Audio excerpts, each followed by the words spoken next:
Hello friends, welcome to Shabbu kitchen. నానమ్మ చేతి వంటకు స్వాగతం అండి. ఈరోజు నేను మీకు కడాయి పన్నీర్ ఎలా చేసుకోవాలో చూపించబోతున్నానండి. దీనికోసం నేను ఒక 100 గ్రామ్ పన్నీర్ని తీసుకున్నాను. ఇలాగా ట్రయాంగిల్ షేప్లో కట్ చేసుకున్నాను. అంటే కొంచెం అర్జెంట్ అయ్యండి, నేను అప్పటికప్పుడు ఫ్రిడ్జ్లోంచి తీయంగానే కట్ అవ్వలేదన్నమాట. ఒక ఉల్లిపాయ వచ్చేసి క్యూబ్స్ లాగా కట్ చేసి పెట్టుకున్నాను. ఒక క్యాప్సికమ్, ఒక టమాటా, ఒక ఉల్లిపాయని సన్నగా తరిగి పెట్టుకున్నాను.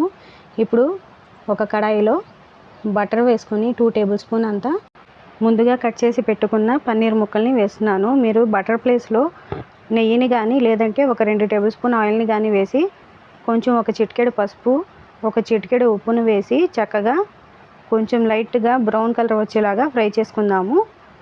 నిదానంగా అట్లకాడతో కలుపుకుందాము. స్పూన్తో అయితే మళ్ళీ విరిగిపోతుంది, అందుకనేసి కొంచెం నిదానంగా ఫ్రై చేసుకుందాము.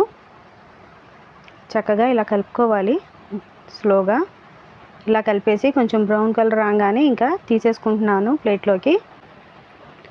ప్లేట్లోకి తీసేసి తర్వాత మనం ముందుగా కట్ చేసి పెట్టుకున్న ఒక ఆనియన్ని అలాగే పెద్దగా తరిగి పెట్టుకున్న క్యాప్సికమ్ ముక్కల్ని వేసి కొంచెం సాఫ్ట్గా అయ్యేలాగా ఫ్రై చేసుకుందాము. ఎక్కువ అక్కర్లేదు, ఎర్రగా ఫ్రై అవ్వాల్సిన, కొంచెం సాఫ్ట్గా అయితే చాలు. నా వీడియో కనుక మీకు నచ్చితే లైక్ చేయండి, షేర్ చేయండి, అలాగే సబ్స్క్రైబ్ చేయండి. నా వీడియోని లైక్ చేసి సబ్స్క్రైబ్ చేయడం వల్ల మరింత మందికి రీచ్ అవుతుంది. నేను కొంచెం ఫాస్ట్ పెట్టేశాను వీడియో అనేది, లేట్ అవుతుంది అనేసి. ఇప్పుడు కొంచెం సాఫ్ట్గా అయ్యాయి, ఇది కూడా తీసేసుకుంటున్నాను. ఇప్పుడు దీనిలో వచ్చేసి ఒక 12 లేదా 15 జీడిపప్పు పలుకుల్ని వేసి అలాగే ఒక 5 లేదా 6 బాదం పప్పుల్ని వేసి చక్కగా దీన్ని కూడా ఫ్రై చేసుకుందాము. ఇలా చేసుకోవడం వల్ల కర్రీ అనేది చాలా యమ్మీగా టేస్టీగా ఉంటుంది.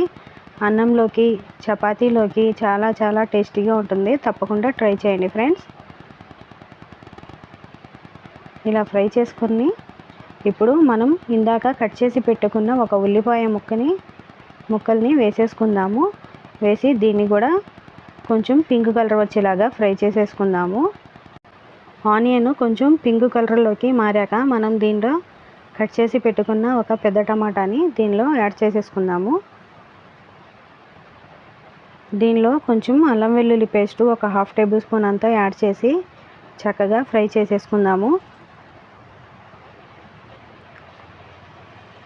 కొంచెం సాల్ట్ వేస్తున్నాను ఫ్రెండ్స్, అంటే ఆనియన్ టమాటా తొందరగా మగ్గుతుందనేసి వేసాను.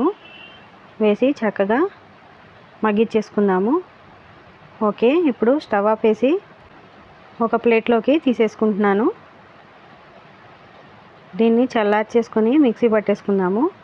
ఇప్పుడు ఇదే కడాయిలో కొంచెం ఆయిల్ వేసేసుకొని అది చల్లారేలోగా మనం ప్రాసెస్ చేసేసుకుందాము. కొంచెం జీలకర్ర వేస్తున్నాను, ఒక 1/2 టేబుల్ స్పూన్ అంతా.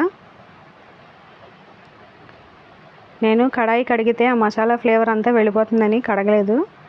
దీనిలో కొంచెం కరివేపాకు వేసి అలాగే మనం చల్లార్చి మిక్సీ పట్టుకున్నదంతా దీనిలో వేసేస్తున్నాను. ఒక 1/4 టేబుల్ స్పూన్ అంతా పసుపుని యాడ్ చేస్తున్నాను. తర్వాత ఒక 1/4 టేబుల్ స్పూన్ అంతా సాల్ట్ని వేస్తున్నాను, ఎందుకంటే ఫస్ట్ పన్నీర్లో కూడా వేసాను, చూసి వేసుకోండి ఫ్రెండ్స్. ఇప్పుడు కొంచెం ఒక 1/4 టేబుల్ స్పూన్ అంతా గరం మసాలాని యాడ్ చేస్తున్నాను. ఇప్పుడు ఒక టేబుల్ స్పూన్ వచ్చేసి చాట్ మసాలాని యాడ్ చేస్తున్నాను. తర్వాత వచ్చేసి ఒక టేబుల్ స్పూన్ ధనియా పౌడర్ని యాడ్ చేస్తున్నాను. వీటన్నింటినీ ఒకసారి కలుపుకుందాము. మసాలా అనేది అంత మిక్స్ చేసిన తర్వాత అప్పుడు మనము కారాన్ని యాడ్ చేసుకుందాము. కారం వచ్చేసి ఒక టేబుల్ స్పూన్ యాడ్ చేస్తున్నాను, ఎందుకంటే పన్నీర్ కర్రీలో ఎక్కువ కారం పట్టదు కాబట్టి ఒక టేబుల్ స్పూన్ వేస్తున్నాను. వేసి కొంచెం కొత్తిమీరని కూడా వేసి చక్కగా దీనిలో నుంచి ఆయిల్ పైకి వచ్చేలాగా మిక్స్ చేసేసుకుందాము. తర్వాత పెరుగు వచ్చేసి ఒక 3 టేబుల్ స్పూన్ పెరుగుని చక్కగా బీట్ చేసి వేస్తున్నాను ఫ్రెండ్స్. మంటని సిమ్లో పెట్టేసి వేసి చక్కగా కలపండి, ఎందుకంటే పెరుగు అనేది ముక్కలాగా కనిపిస్తూ ఉంటుంది, అందుకనేసి కనిపించుకోకుండా కొంచెం సిమ్లో పెట్టేసి ఇలాగా కలుపుతూ ఉండండి. కలుపుతూ ఉంటే కనుక చక్కగా మనకి ఆయిల్ అనేది పైకి రావాలన్నమాట. ఇలా కలిపేసి 1 నిమిషం మూత పెట్టేసుకుందాము. ఒక 5 నిమిషాల తర్వాత తీసి చూసుకుందాము. ఆయిల్ అనేది చక్కగా సపరేట్ అవ్వస్తుంది. ఆయిల్ అనేది ఇంకా సపరేట్ అవ్వస్తుంది. ఇది మసాలా అనేది ఎంత వేగితే టేస్ట్ అనేది అంత బాగుంటుందన్నమాట. దీనిలో నేను ఇందాక మిక్సీ పట్టి పెట్టుకున్నాను కదా జారు, దానిలో కొంచెం వాటర్ కడిగేసి పక్కన పెట్టుకున్నాను. ఆ వాటర్ని దీనిలో వేసేసుకున్నాను.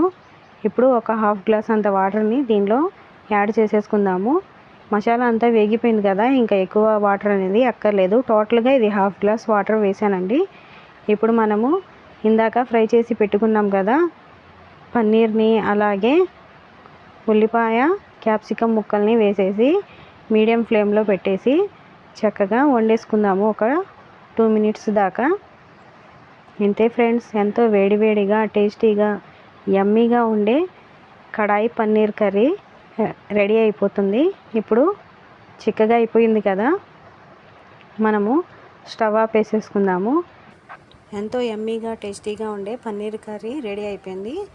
నా వీడియో కనుక మీకు నచ్చితే లైక్ చేయండి, షేర్ చేయండి, అలాగే సబ్స్క్రైబ్ చేయండి. Thank you for watching.